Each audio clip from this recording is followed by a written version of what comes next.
guys, so I'm Kshitij and I'm back with a new video for you all. So today's video is going to be regarding the Extreme we had modified a few months back. As few of you all had commented regarding a detailed video about the bike, so I felt I should make a detailed video as it's wrong showing a destination to someone and not showing the route how to reach there. देखा आपने लापरवाही का नतीजा है। Today I'll be briefing you about the details and the procedure and also the do's and don'ts, which are really important, as I'll also share you a dangerous situation I encountered. So do watch the video completely, as you shouldn't miss anything, as everything will be quite important if you are really going to do something like this. Though the bike is currently in not a pleasing situation, I'll try to explain things as clearly as possible. To give you guys a clear picture about it, I'll also share the price details at the end of the video, as price is a very important factor while doing anything. So I'll give you guys a clarity about what is going to cost how much and how things will be done, so that you guys have a clear idea if you have to do it or also not. This was a thing which very, it's like Had a dreams that you had you could you do you would. So without wasting more time, let's begin. Guys, this is the bike at the current stage. Like, I know it's nothing like before. I have been making the bike again. So this is just a sneak peek right now. But since I had to make the video, so I had no options left. So it's not at all in a good state right now. The oil seals are gone. Nothing's left. So that's the reason it's been sitting for almost 6-7 months. And as you all can see, there's nothing there now. Everything is removed, and even the fairings. Actually, I don't even have the fairings now to explain you all. But the major changes you will have to do are these things. These nuts have to be welded, one over here and two over here, and same on the other side, and one plate over here. This is extra fitting because you don't have anything more to support. So these things need to be done. These are the major changes that you have to do, and make sure don't at all weld them. Get it done by gas welding, because I had faced a situation. Actually, we were doing it with normal welding, and we could have almost encountered a blast. But touch wood, I had those brains that I'd filled the tank with water at that time. Then too, you could feel the explosions when you were welding, and also I had made a hole in the tank in that process.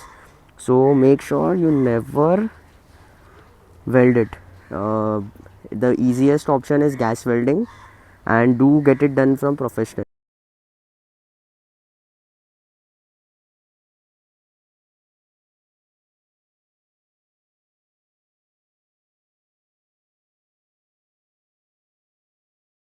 The front settings of the headlight, I'll have to show you as I go home, because I have mounted this setting, so I have removed that one. That is at home. I'll be showing that too, what arrangements need to be done.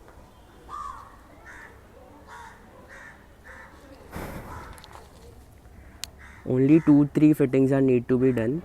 One is from here. Basically the headlight is mounted from 3 bolts, so 2 welds are over here and one is above. So only 3 welds are to be done in the section ahead, nothing else. Then the major modifications were only 2 of them, and these are the ones where you need welding. Rest all are mountings only. Then one advantage you have over this bike is that the tank of this bike is very thin. Like, it's not bulky, so it feels like it needs a fairing, and that was the only thing which I considered earlier too, that it needs a fairing. It can't be there without a fairing. So like when you see from above, you will notice that it's too thin, and I always had that look that something is always missing from the bike. So that's the reason I had planned to get the fairing done.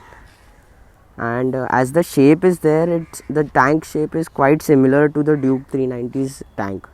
That's why I could mount the fairing very easily. So that is again a reason to that. So the main things are these, I have explained. These two are the main things, and the welding is a bit critical process, and you need to get it done from professionals. Rest things you can get it done by yourself, don't need anyone else to do that. So these are the things, and the rest things I'll be explaining at the home. जो माफ करना मैं जो The rest things I'll be explaining at home regarding the wiring, the headlight and stuff. Rest all things are quite easy to be done. The main critical things which you will be needing help of other people are these things, only the welding things. And do make sure you disconnect the battery while welding, because that can lead to blowing fuses and things. So don't do that. Always disconnect your batteries before doing any welding on your vehicle.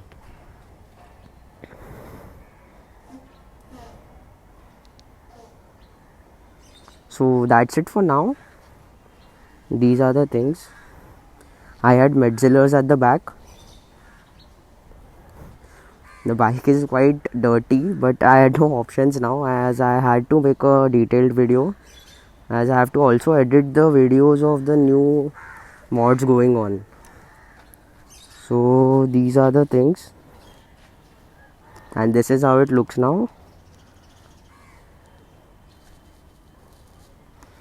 So I'll catch up to you all again as I reach home. Yes guys, so now we are back and we have the Duke 390 headlight with us right now, as we all know. So regarding this headlight, the only limitation we are going to have if you are installing it in any other bike is that you will not get the lower beam. You are only going to get the high beam, as in the wiring doesn't support lower beam with the wiring we have in our current bikes. So the socket is completely different. I'll show the wiring diagram. I've made a chart, so I'll explain you the wiring from there. But the only limitation being the DRLs will work, everything will work, but you will have only the upper light. So you can't use the pass light and you can't use the low beam. So you'll have to stay in high beam. So that is the only thing which is going to be a limitation to this. Rest everything is okay, and also the headlight has a good range, so it's okay for a daily commuter use. So that's not an issue. So regarding the fittings, you have got one bolt over here which is at the center, and you have got two nuts over here which is at the bottom of the light. So what you got to do is you will have to make a central fitting from which will align to this, so that you can tight this nut.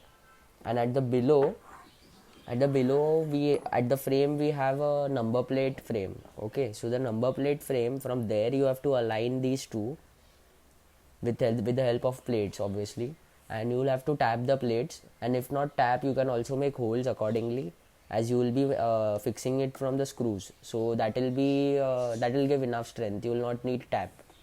So either way you have to do this, and this will be aligned. I'll also show you the frame, as I have removed that of my bike, which is the stock one. So you are going to basically make modifications in the stock one only, so you don't need to buy anything else, it's just welding.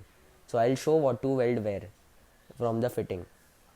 And regarding the wiring, you can see you have got 6 pins over here. I'll show you, just a sec. So these are the 6 pins, and I'll show you what needs to be connected to what and how is the wiring. Okay, so we'll jump right into the diagram now. So guys, regarding the headlight wiring, as I had explained before, we have 6 pins over here and have numbered them for your better understanding. So as I have mentioned here, the central pins, that is 2 and 5, these are not going to be used by us, as to prevent short circuiting, as there is very less space in between, and also they are of not any use according to me, as I had checked wiring in all different ways and there was no change in the working. So they are not going to be used in this process, at least when we are wiring to any other bike. So these are not going to be used, so we have to just concentrate on 1 and 4 and 3 and 6. So 1 and 4, these are the headlight pins, so these are to be connected to the upper light coming from your bike or the lower light wire coming from your bike. That is totally your choice which one you want to do, because you are only going to get one mode. So whichever you want or whichever you are comfortable with, you can connect the wires to that connection. Then the third is the parking light wire. Third is the DRL switch. So this goes to the parking light or the first switch of your first switch light, which are the small bulbs we generally have in our headlights. So this connection is to be made with the third, and the fourth is to be made with the earthing wire. So regarding the switch, for your understanding, 3-pin switch like this comes from our headlight, which goes to the main headlight bulbs and stuff. So in this switch we have the green wire as the earthing that will be connected to the fourth, the white is the lower, and the blue wire is the upper. So you can take white or blue, any which one, for the headlight wiring, that is 1 and 4th. And the bulb wiring are different, so that wires you have to take for the DRL, which will be the third. Important point regarding this is a LED headlight. So if your bike is not powered by battery, that means the switches are not powered by battery, the LEDs are not going to work. For that you'll have to change your bike's connection to battery, because generally we have our connections partly to battery and partly to the engine. So it's not going to work if your any connections are powered by the engine. So you have to change the connections. For that only one procedure is needed that you can see, or if not, then comment down below. I'll show how to make the connections direct from the battery for your headlight and switches.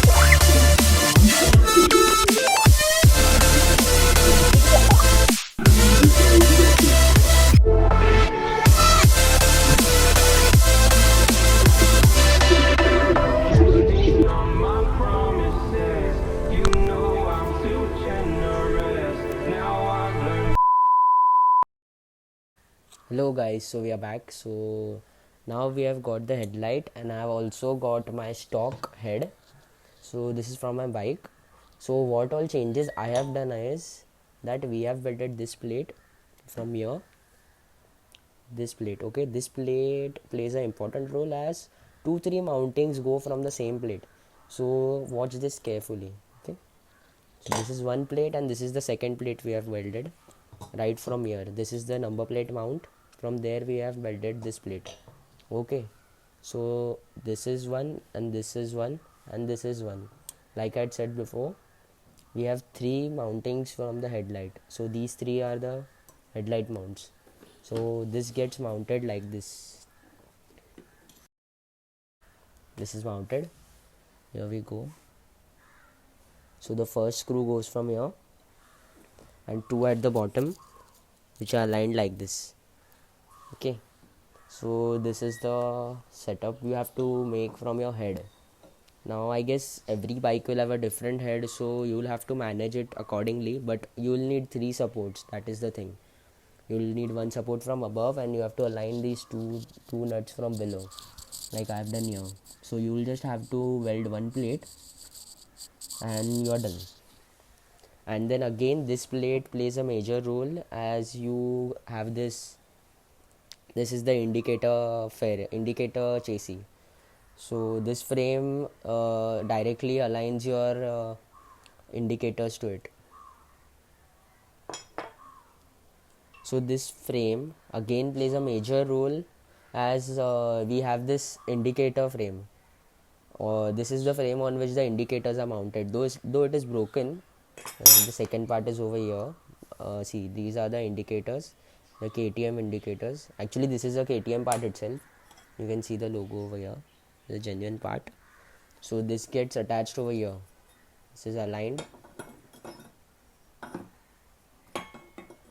okay. So your indicators get mounted directly. Again, this is a part which you will have to search, because it's not easily available, and this is not the shape it has. I had made a cut over here to match it in the shape of the headlight, because in this stock KTM this gets mounted on the speedometer. So since I didn't have the speedometer, and also the TFT display is not a easy installation, so I had to cut it accordingly to match it here. So this is how it was mounted. So these two nuts which are already there, we use it for a number plate. So you can do accordingly. Number plate is by your choice. Most people use stickers, but I had a number plate. So a thing for your information, always before you get this light, get it checked. Don't buy if he's not giving you the demo, or he's going to show you if the light's working or not, because the wiring over this is pretty difficult and most of people don't even know the wiring. So they either blow the fuses and the headlight is not working. So please get it checked before you buy. And always I'll tell you the price range. You are not going to get a working light below 3000.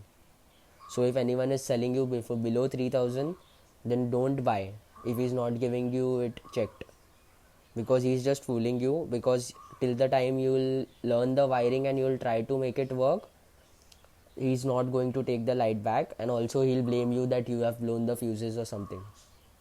So don't buy this light before checking.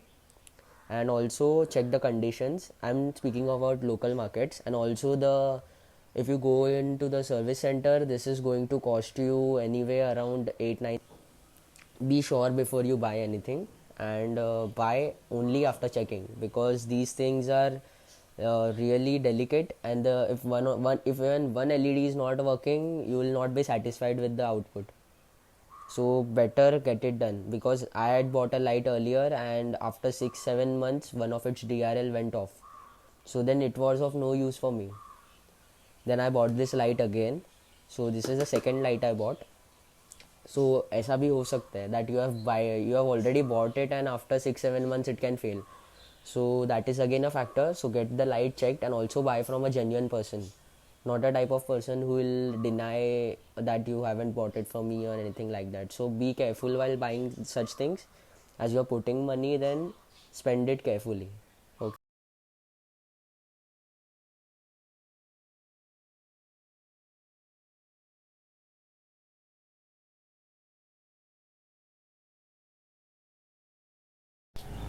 So guys, that's all for today. Hope you guys liked the video and I am able to explain you all everything about the bike in detail.